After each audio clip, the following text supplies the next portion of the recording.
ഈ കാലം സാം ആൾട്ട്മാന് ചുറ്റുമാണ് കറങ്ങുന്നത്. ഓപ്പൺ എഐയും ചാറ്റ് ജിപിടിയും മാത്രമല്ല സാം ആൾട്ട്മാൻ. മനുഷ്യരാശിയുടെ ഭാവി എന്തായിരിക്കണം എന്ന് തീരുമാനിക്കുന്ന ലോകത്തിലെ ഏറ്റവും പ്രധാനപ്പെട്ട 10 മനുഷ്യരിൽ ആൾട്ട്മാനുണ്ട്. മനുഷ്യർ എങ്ങനെയാണ് ആർട്ടിഫിഷ്യൽ ഇന്റലിജൻസിനെ ശരിയായ രീതിയിൽ ഉപയോഗിക്കേണ്ടത്? ഏതുതരം ഊർജ്ജ രൂപങ്ങളാണ് നമ്മുടെ നാഗരികതകളെ നിലനിർത്താൻ പോകുന്നത്? ഈ ചോദ്യങ്ങൾ ആൾട്ട്മാനോട് ചോദിച്ച് ലോകം ഉത്തരങ്ങൾക്കായി കാത്തിരിക്കുകയാണ്. ആൾട്ട്മാന്റെ കരിയറിനെ എളുപ്പത്തിൽ തരംതിരിക്കാൻ കഴിയില്ല. കൗമാരകാലത്ത് അയാൾ ഒരു കോഡറാണ്. സ്റ്റാൻഫോർഡ് സർവകലാശാലയിലെ പഠനം പാതിവഴിയിൽ ഉപേക്ഷിച്ചയാളാണ്. ലൊക്കേഷൻ അടിസ്ഥാനമാക്കിയുള്ള സോഷ്യൽ നെറ്റ്വർക്കിംഗിന്റെ ആദ്യകാല പരീക്ഷണങ്ങളിലൊന്നായ ലൂപ്പിന്റെ സ്ഥാപകനാണ്. സ്റ്റാർട്ടപ്പ് ഇൻക്യുബേറ്ററായ വൈ കോമ്പിനേറ്ററിന്റെ ആത്മാവാണ്. എയർബിഎൻബി, ഡ്രോപ്പ് ബോക്സ്, സ്ട്രൈപ്പ് തുടങ്ങിയ കമ്പനികൾ ഒരുപക്ഷെ സാം ആൾട്ട്മാൻ ഇല്ലായിരുന്നെങ്കിൽ ഒന്നുമാകുമായിരുന്നില്ല.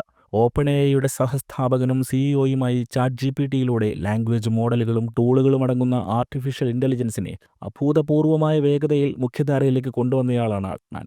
എലോൺ മസ്കിന് പോലും സ്വപ്നം കാണാനാവാത്ത ഒരു ന്യൂക്ലിയർ സ്റ്റാർട്ടപ്പായ ഓക്ലോ എനർജിയുടെ ചെയർമാനാണ്. സാമുവൽ ഹാരിസ് ആൾട്ട്മാൻ 1985 ഏപ്രിൽ 22 അമേരിക്കയിൽ ഇലിനോയ്സിലെ ഷിക്കാഗോയിലാണ് ജനിച്ചത്. ആൾട്ട്മാന്റെ അമ്മ കോണി ഗിബ്സ്റ്റിൻ ഒരു ത്വക്കുരോഗ വിദഗ്ധയും പിതാവ് ജെഫ്രി ആൾട്ട്മാൻ റിയൽ എസ്റ്റേറ്റ് ബ്രോക്കറുമായിരുന്നു. അവരുടെ 4 മക്കളിൽ ഏറ്റവും മൂത്തയാളായിരുന്നു സാം. ആൾട്ട്മാന്റെ ജനനത്തിന് പിന്നാലെ കുടുംബം ചിക്കാഗോയിൽ നിന്ന് മിസോറിയിലെ സെന്റ് ലൂയിസിലേക്ക് താമസം മാറ്റി.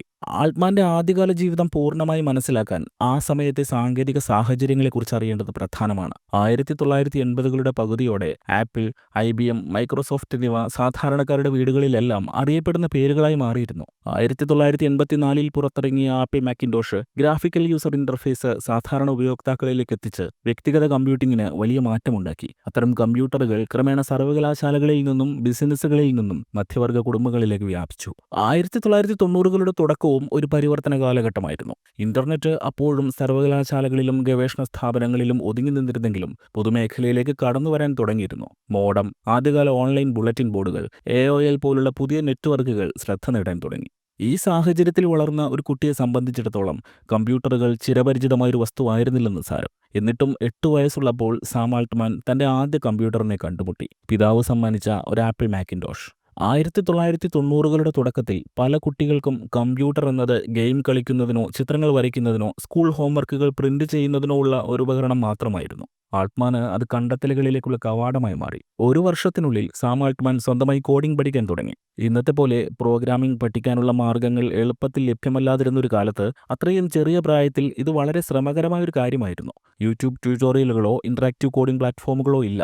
ആൾട്ട്മാൻ മാനുവലുകളെയും ലോജിക്കൽ ചിന്താശേഷിയെയും ഇതിനായി ആശ്രയിച്ചു. 2000 ആണ്ടുകളുടെ തുടക്കം സിലിക്കൺ വാലി വലിയ പരിവർത്തനങ്ങൾക്ക് സാക്ഷ്യം വഹിച്ച കാലമാണ്. .com ബബിൾ തകർന്നിരുന്നു. ഒരു കാലത്ത് വലിയ പ്രതീക്ഷ നൽകിയിരുന്ന ഭീമൻ ഇന്റർനെറ്റ് കമ്പനികളുടെ തകർച്ച ഉപഭോക്തൃ കേന്ദ്രീകൃത സാങ്കേതിക സ്റ്റാർട്ടപ്പുകളുടെ സാധ്യതകളെക്കുറിച്ച് സംശയങ്ങൾ സൃഷ്ടിച്ചു. എന്നിട്ടും 2000ന്റെ തുടക്കത്തിൽ കോളേജിൽ ചേർന്ന യുവതലമുറയെ സംബന്ധിച്ചിടത്തോളം ഈ തകർച്ച സാങ്കേതിക ശുഭാപ്തി വിശ്വാസത്തിന്റെ അവസാനമായിരുന്നില്ല, മറിച്ച് പൂർണ്ണമായും പുതിയ ആശയങ്ങൾ എഴുതാനുള്ള പുതിയ തുടക്കമായിരുന്നു. 2003 കമ്പ്യൂട്ടർ സയൻസ് പഠിക്കാൻ സാമുവൽ ഹാരിസ് ആൾട്ട്മാൻ സ്റ്റാൻഫോർഡ് യൂണിവേഴ്സിറ്റിയിൽ ചേർന്നു. 2 വർഷം മാത്രമാണ് ക്യാമ്പസിൽ അദ്ദേഹം ചിലവഴിച്ചത്. ആൾട്ട്മാൻ സ്റ്റാൻഫോർഡിൽ ചേരുന്ന സമയത്തു തന്നെ ടെക്നോളജി സ്റ്റാർട്ടപ്പുകളുടെ ഈറ്റില്ലം എന്ന പേര് ആ കലാശാല നേടിയിരുന്നു. സിലിക്കൺ വാലിയുമായുള്ള യൂണിവേഴ്സിറ്റിയുടെ അടുത്ത ബന്ധം അതിനെ സവിശേഷമാക്കി. അവിടെയുള്ള പ്രൊഫസർമാർ തന്നെ സ്റ്റാർട്ടപ്പ് സ്ഥാപകരായി പ്രവർത്തിച്ചിരുന്നു. വിദ്യാർത്ഥികൾ വേനൽക്കാലങ്ങളിൽ ഗൂഗിളിലോ സിസ്കോയിലോ ഇന്റേൺഷിപ്പുകൾ ചെയ്തു. പുതിയ ആശയങ്ങൾ തേടി വെഞ്ചർ ക്യാപിറ്റലിസ്റ്റുകൾ പതിവായി ക്യാമ്പസിലെത്തിയിരുന്നു. സ്റ്റാൻഫോർഡ് ഒരു അക്കാദമിക് സ്ഥാപനം മാത്രമായിരുന്നില്ല. പല കാര്യങ്ങളിലും അത് വാലിയുടെ ഇന്നൊവേഷൻ പൈപ്പ് ലൈനിന്റെ കവാടം തന്നെയായിരുന്നു. സ്റ്റാൻഫോർഡിൽ എത്തുമ്പോഴേക്കും സാം ഒന്നിലധികം പ്രോഗ്രാമിംഗ് ഭാഷകളിൽ പ്രാവീണ്യം നേടിയിരുന്നു. സ്റ്റാൻഫോർഡിലെ പ്രൊഫസർമാർക്ക് സൈദ്ധാന്തികമായ കാർക്കശ്യം മാത്രമല്ല, പ്രായോഗികതയിലും വിശ്വാസമുണ്ട്. അൽഗോരിതങ്ങൾ, ഓപ്പറേറ്റിംഗ് സിസ്റ്റങ്ങൾ, നെറ്റ്വർക്കിംഗ് എന്നിവ വിദ്യാർത്ഥികൾക്ക് സങ്കീർണമായ സിസ്റ്റങ്ങൾ രൂപകൽപ്പന ചെയ്യുന്നതിനുള്ള സാങ്കേതിക അടിത്തറ നൽകുമ്പോൾ തന്നെ വെറുതെ എന്തെങ്കിലും ഉണ്ടാക്കൂ എന്ന പ്രോത്സാഹനം സ്റ്റാൻഫോർഡിൽ എപ്പോഴുമുണ്ട്. ഗൂഗിളിലെ ലാരി പേജ്, സെർജി ബ്രിൻ, യാഹൂവിലെ ജെറി യാങ്, ഡേവിഡ് ഫിലോ എന്നിവരെ പോലുള്ള അന്നത്തെ നായകന്മാർ സ്റ്റാൻഫോർഡിലെ പൂർവ്വ വിദ്യാർത്ഥികളായിരുന്നു. അവരുടെ വിജയഗാഥകൾ യൂണിവേഴ്സിറ്റിയുടെ സാംസ്കാരിക ഘടനയുമായി ഇഴചേർന്നു. ആൾട്ട്മാന് സന്ദേശം വ്യക്തമാണ്: സിലിക്കൺ വാലി ധീരന്മാരെ പ്രോത്സാഹിപ്പിക്കും. മാത്രമല്ല, ലോകത്തിൽ ഒരു സ്വാധീനം സൃഷ്ടിക്കുന്നതിന് ബിരുദത്തിന്റെ ആവശ്യമില്ല.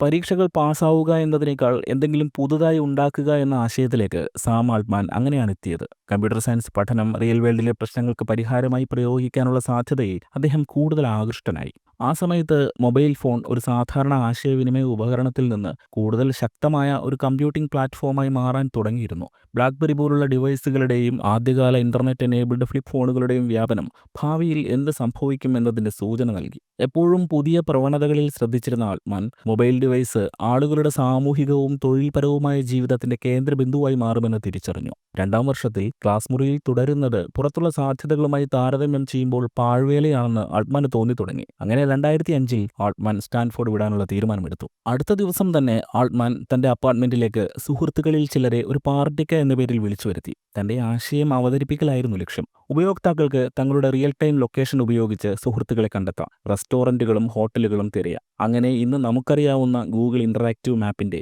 ഒരാദ്യകാല രൂപം. അതായിരുന്നു ആൾട്ട്മാന്റെ ആശയം. ആദ്യ കേൾവിയിൽ തന്നെ സുഹൃത്തുക്കൾക്ക് ആശയം ബോധിച്ചു. സഹപാഠിയായ നിക് സിവോ എന്തിനും തയ്യാറായി സാം ആൾട്ട്മാനോടൊപ്പം നിന്നു. നിയമപരമായി വിവാഹം കഴിച്ചിട്ടില്ലെങ്കിലും സ്വർഗാനുരാഗിയായ സാം ആൾട്ട്മാനും നിക് സിവോയും അക്കാലം ഭാര്യാഭർത്താക്കന്മാരെ പോലെയാണ് താമസിച്ചിരുന്നത്. GPS ചിപ്പുകൾ മൊബൈൽ ഫോണുകളിൽ പ്രത്യക്ഷപ്പെടാൻ തുടങ്ങിയ കാലമായിരുന്നു അത്. മറ്റാരും നീങ്ങുന്നതിന് മുൻപ് ആൾട്ട്മാന് വേഗത്തിൽ ഉൽപ്പന്നം പുറത്തിറക്കേണ്ടതുണ്ടായിരുന്നു. അങ്ങനെ ഗൂഗിൾ മാപ്പിന്റെ മുതുമുത്തച്ഛനായ ലൂപ്റ്റ് പിറന്നു. ഫിസിക്കൽ ലൊക്കേഷൻ ഡാറ്റ ഉപയോഗിച്ച് സോഷ്യൽ മീഡിയ പ്ലാറ്റ്ഫോം ചലിപ്പിക്കുന്ന ലൂപ്റ്റിന്റെ സാന്നിധ്യം അന്ന് 19 വയസ്സ് മാത്രം പ്രായമുണ്ടായിരുന്ന സാം ആൾട്ട്മാൻ ഏറ്റെടുത്തു.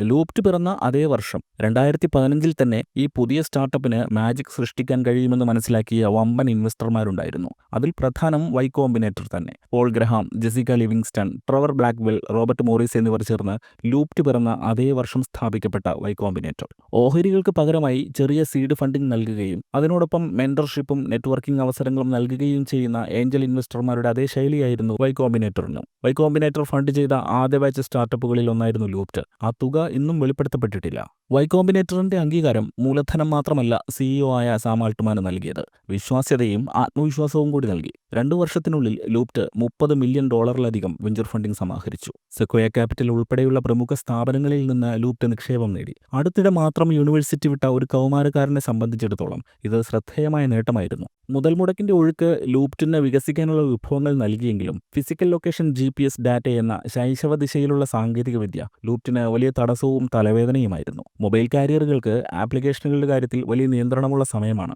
ലൊക്കേഷൻ പങ്കിടലിലെ പ്രൈവസിയെക്കുറിച്ചുള്ള ആശങ്കകളും ആൾട്ട്മാനും സംഘവും തുടക്കത്തിൽ പ്രതീക്ഷിച്ചതിനേക്കാൾ വളരെ കൂടുതലായിരുന്നു. ഈ വെല്ലുവിളികൾ ആൾട്ട്മാനെ പിന്തിരിപ്പിച്ചില്ല. 20 വയസ്സുള്ള സിഇഒ എന്ന നിലയിൽ അദ്ദേഹത്തിന്റെ പ്രതിരോധശേഷിയുടെ ആദ്യ പരീക്ഷണമായിരുന്നു അത്. നെറ്റ്വർക്ക് കാരിയറുകളുമായുള്ള പങ്കാളിത്തം, പ്രൈവസി വിഷയങ്ങളിൽ ഉപഭോക്താക്കളെ ബോധവൽക്കരിക്കൽ, ഉൽപ്പന്നത്തെ കൂടുതൽ ആകർഷകമാക്കാൻ അതിൽ മാറ്റങ്ങൾ വരുത്തൽ എന്നിവയ്ക്കായി അദ്ദേഹം ഗണ്യമായ ഊർജ്ജം ചെലവഴിച്ചു. ലൂപ്റ്റ് ആൾട്ട്മാൻ വിഭാവനം ചെയ്ത ആഗോള ആധിപത്യം ഒരിക്കലും നേടിയില്ലെങ്കിലും സിലിക്കൺ വാലിയുടെ എന്റർപ്രൈസിംഗ് ടേബിളിൽ അദ്ദേഹത്തിന് സ്ഥാനം നേടിക്കൊടുത്തു. വിപണി പൂർണ്ണമായും തയ്യാറാകുന്നതിന് മുൻപ് ലൂപ്റ്റ് എത്തിയെന്നത് മാത്രമായിരുന്നു പ്രശ്നം. മാത്രമല്ല ഊബർ, ലിഫ്റ്റ്, ടിൻഡർ കൂടാതെ സ്നാപ്ചാറ്റിന്റെയും ഇൻസ്റ്റഗ്രാമിന്റെയും ലൊക്കേഷൻ പ്രോഗ്രാമുകളെല്ലാം ഇന്നും ഉപയോഗിക്കുന്നത് ലൂപ്റ്റിന്റെ കോഡുകളാണ്. ബ്രോഡ്ബാൻഡ് ഇന്റർനെറ്റ് പതിയെ വികസിക്കുന്നുണ്ടായിരുന്നെങ്കിലും ലൂപ്റ്റിൽ ഇനി കൂടുതൽ എഫേർട്ട് എടുക്കേണ്ടെന്ന് സാം ആൾട്ട്മാൻ തീരുമാനിച്ചു. അത് വാങ്ങാൻ പറ്റിയ നല്ല ബയർമാർക്കായി അന്വേഷണം തുടങ്ങി. അതോടൊപ്പം പുതുതായി എന്തെങ്കിലും തുടങ്ങുകയും വേണം. അങ്ങനെയാണ് 2006 ഹൈഡ്രാസൻ ക്യാപിറ്റൽ പിറക്കുന്നത്. കേൾക്കുമ്പോൾ ചിരി തോന്നും. 19-ാം വയസ്സിൽ ഒരു കമ്പനി സ്ഥാപിച്ച് അതിന്റെ സിഇഒ ആകുക. ആ പ്രസ്ഥാനം എവിടെയെങ്കിലും എത്തുന്നതിന് മുൻപ് തന്നെ അത് പാതി വഴിയിൽ ഉപേക്ഷിക്കുക. അതിനുശേഷം തങ്ങളെപ്പോലെ സ്റ്റാർട്ടപ്പ് ആരംഭിക്കുന്ന ചെറിയ സംഘങ്ങളുടെ വലിയ ആശയങ്ങളെ പ്രായോഗിക ബിസിനസ്സുകളാക്കി മാറ്റാൻ മൂലധനവും മാർഗനിർദ്ദേശവും നൽകുന്ന ഒരു ഇൻവെസ്റ്റ്മെന്റ് പോർട്ട്ഫോളിയോ തുടങ്ങുക. അതായിരുന്നു സാം ആൾട്ട്മാൻ. അദ്ദേഹം ഒരിക്കലും സമ്പൂർണ്ണനാകാൻ കാത്തിരുന്നില്ല. ഒന്നിൽ നിന്ന് അടുത്തതിലേക്ക് വേഗത്തിൽ നീങ്ങി. സഹോദരൻ ജാക്കിനൊപ്പം ചേർന്നാണ് സാം ആൾട്ട്മാൻ ഹൈഡ്രാസൻ ക്യാപിറ്റൽ ആരംഭിക്കുന്നത്. തുടക്കത്തിൽ ചെറിയ തോതിലായിരുന്നെങ്കിലും ഈ ഫണ്ട് ആൾട്ട്മാന്റെ പുതിയൊരു തത്വചിന്തയാണ് പ്രതിഫലിപ്പിച്ചത്. ഭാവിയിലെ ഏറ്റവും വലിയ കമ്പനികൾ നിലവിലുള്ള ടെക് ഭീമന്മാരിൽ നിന്നല്ല, മറിച്ച് പുതിയ കാഴ്ചപ്പാടുകളുള്ള ചെറിയ ടീമുകളിൽ നിന്നാണ് ഉയർന്നുവരിക. ഹൈഡ്രാസൻ ക്യാപിറ്റലിന്റെ ആദ്യകാല നിക്ഷേപങ്ങൾ അത്രയധികം പരസ്യമായിരുന്നില്ല. എങ്കിലും വളരെ ചെറുപ്പത്തിൽ തന്നെ ഇങ്ങനെയൊരു ഫണ്ട് സ്ഥാപിച്ചത് ഒരു കമ്പനി നിർമ്മിക്കുന്നവനായും അതിനെ പിന്തുണയ്ക്കുന്നവനായും സംരംഭക ലോകത്ത് ഇരട്ട വേഷമിടാനുള്ള ആൾട്ട്മാന്റെ നിശ്ചയദാർഢ്യം വെളിവാക്കി. ഫണ്ടിംഗ് ഉറവിടം എന്നതിലുപരി ഹൈഡ്രാസൻ ക്യാപിറ്റലിനെ ഒരു ബൗദ്ധിക പങ്കാളിത്തമായിട്ടാണ് അവർ വിഭാവനം ചെയ്തത്. അതിലൂടെ അപകട സാധ്യതകളെ വിലയിരുത്താനും സംരംഭകരെ വളർത്താനും മുന്നേറ്റമുണ്ടാക്കുന്ന നൂതന ആശയങ്ങളെ തിരിച്ചറിയാനും അവർക്ക് കഴിഞ്ഞു. ലൂപ്റ്റിൽ ശ്രദ്ധ കേന്ദ്രീകരിച്ചിരുന്നപ്പോഴും ഹൈഡ്രാസൻ ക്യാപിറ്റൽ വെഞ്ചർ നിക്ഷേപങ്ങളിലും ഇൻക്യുബേഷനിലും ആൾട്ട്മാന്റെ ഭാവിയിലേക്കുള്ള ആഴത്തിലുള്ള ഇടപെടലുകൾക്ക് വിത്ത് പാകി. പിന്നീട് സഹോദരൻ ജാക്ക് ആൾട്ട്മാൻ സ്ഥാപിച്ച ലാറ്റിസ് എന്ന ഹ്യൂമൻ റിസോഴ്സ് സോഫ്റ്റ്വെയർ കമ്പനിയുമായും സാം ആൾട്ട്മാൻ സഹകരിച്ചിരുന്നു. 2011 ആയപ്പോഴേക്കും ലൂപ്റ്റ് പ്രവർത്തനം ആരംഭിച്ച് 6 വർഷം പിന്നിട്ടിരുന്നു. കമ്പനിക്ക് പ്രതീക്ഷ നൽകിയ ചില നിമിഷങ്ങളുണ്ടായെങ്കിലും ഫോർസ്ക്വയർ പോലുള്ള ലൊക്കേഷൻ അധിഷ്ഠിത സേവനങ്ങളിൽ നിന്നും ലൊക്കേഷൻ ടാഗിംഗ് സ്വന്തം പ്ലാറ്റ്ഫോമിൽ തന്നെ ഉൾപ്പെടുത്തിയ ഫേസ്ബുക്കിൽ നിന്നും കടുത്ത മത്സരം നേരിട്ടു. ലൂപ്റ്റിന്റെ ആശയം നൂതനമായിരുന്നിട്ടും സ്ഥാപകർ വിഭാവനം ചെയ്തത്ര വലിയ തോതിൽ ഉപഭോക്താക്കളെ നേടാൻ അവർക്ക് കഴിഞ്ഞില്ല. ഇനി എന്ത് എന്ന് ആലോചിച്ചിരുന്ന സാം ആൾട്ട്മാന്റെ മുന്നിലേക്ക് വൈ കോമ്പിനേറ്റർ വീണ്ടും എത്തി. 2011 വൈ കോമ്പിനേറ്ററിന്റെ പാർട്ട് ടൈം പങ്കാളിയായി ചേരാൻ അദ്ദേഹത്തിന് ക്ഷണം ലഭിച്ചു. വൈ കോമ്പിനേറ്റർ അതിനിടെ ലോകത്തിലെ ഏറ്റവും സ്വാധീനമുള്ള സ്റ്റാർട്ടപ്പ് ആക്സിലറേറ്ററുകളിൽ ഒന്നായി അതിവേഗം വളർന്നിരുന്നു. ധാരാളം സ്റ്റാർട്ടപ്പുകളിൽ ചെറിയ തുക നിക്ഷേപിച്ച് അവർക്ക് മാർഗനിർദ്ദേശവും സഹായവും നൽകി ഭാവി നിക്ഷേപകർക്കായി അവരുടെ ഉൽപ്പന്നങ്ങളും ആശയങ്ങളും മെച്ചപ്പെടുത്താൻ സഹായിക്കുക എന്നതായിരുന്നു അവരുടെ ലളിതവും എന്നാൽ ശക്തവുമായ ബിസിനസ് മോഡൽ. 2011 ആയപ്പോഴേക്കും ഡ്രോപ്പ് ബോക്സ്, എയർബിഎൻബി തുടങ്ങിയ പ്രമുഖ കമ്പനികൾക്ക് വൈ കോമ്പിനേറ്റർ ധനസഹായം നൽകിയിരുന്നു. വൈ കോമ്പിനേറ്ററിലേക്കുള്ള ആൾട്ട്മാന്റെ വരവ് ഒരു വഴിത്തിരിവായിരുന്നു. അപ്പോഴും 20കളുടെ മധ്യത്തിലായിരുന്ന അദ്ദേഹം ഒരു സ്റ്റാർട്ടപ്പ് സ്ഥാപകൻ എന്ന നിലയിൽ ഉൽപ്പന്ന വികസനത്തിലെ വെല്ലുവിളികളും ധനസമാഹരണത്തിന്റെ സങ്കീർണതകളും നേരിട്ടതിന്റെ അനുഭവ സമ്പത്തുണ്ടായിരുന്നു. ഒരു പാർട്ട് ടൈം പങ്കാളി എന്ന നിലയിൽ അദ്ദേഹത്തിന് വലിയ പദവികളില്ലായിരുന്നെങ്കിലും ഒരു ആക്സിലറേറ്ററിന്റെ പ്രവർത്തനങ്ങൾ അടുത്തറിയാൻ ഈ സ്ഥാനം അവസരം നൽകി. നൂറുകണക്കിന് ആശയങ്ങൾ വിലയിരുത്താനും വിജയകരമായ സ്ഥാപകരുടെ രീതികൾ മനസ്സിലാക്കാനും അടുത്ത തലമുറയിലെ സംരംഭകരുമായി ബന്ധങ്ങൾ സ്ഥാപിക്കാനും അദ്ദേഹം പഠിച്ചു. വൈ കോമ്പിനേറ്റർ ആൾട്ട്മാനെ നിക്ഷേപകർ, സാങ്കേതിക വിദഗ്ധർ, തിങ്ക് ടാങ്കുകൾ എന്നിവരുൾപ്പെടെയുള്ള ഒരു വലിയ ശൃംഖലയിലേക്ക് തുറന്നുവിട്ടു. ഈ വർഷങ്ങളിൽ അദ്ദേഹം നേടിയെടുത്ത അറിവുകൾ പിന്നീട് വൈ കോമ്പിനേറ്ററിന്റെ പ്രസിഡന്റ് പദവിയിലേക്ക് ഉയർന്നപ്പോൾ അദ്ദേഹത്തിന്റെ നേതൃത്വ ശൈലിക്ക് പ്രചോദനമായിരുന്നു.